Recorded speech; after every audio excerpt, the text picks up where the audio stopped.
Dan pemirsa, Komite Penanganan COVID-19 dan Pemulihan Ekonomi Nasional atau PCPEN kembali membahas dan memutuskan isu-isu strategis dari masing-masing kementerian atau lembaga terkait percepatan penanganan pandemi dan pemulihan ekonomi nasional.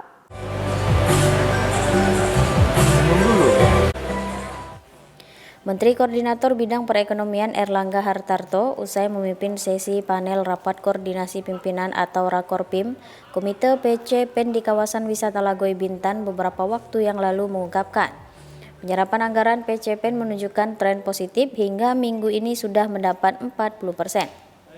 Rapat pun menyimpulkan agar perluasan program dan usulan program baru bisa segera difinalisasi untuk menopang kehidupan masyarakat berpenghasilan rendah dan menengah.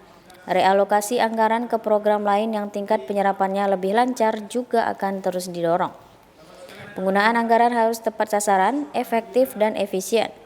Komite PCPEN juga membahas agar dalam melaksanakan tugas tidak terjebak dalam peraturan yang menyulitkan kinerja kementerian.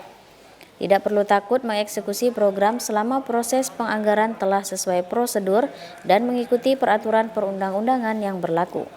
Mengenai vaksin, pemerintah sedang menyelesaikan roadmap rencana nasional dan rancangan peraturan presiden mengenai pengadaan vaksin dan pelaksanaan vaksin COVID-19.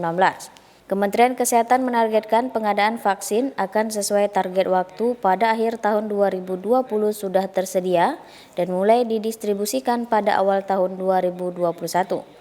Dalam Rakorpim Komite PCPEN ini, Kepala Lembaga Kebijakan Pengadaan Barang Jasa Pemerintah atau LKPP yang ikut hadir juga mengingatkan agar proses pengadaan vaksin harus benar-benar diperhatikan dari hulu hingga hilir.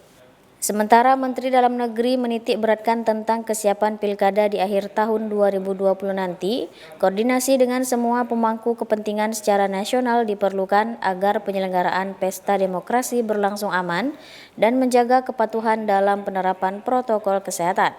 Ada 7 menteri yang melaporkan realisasi anggaran program PCPEN dalam sesi ini. Data Kementerian Ketenagakerjaan mencatat, rekening penerima bantuan subsidi upah yang telah tervalidasi sampai dengan September 2020 mencapai 12,7 juta.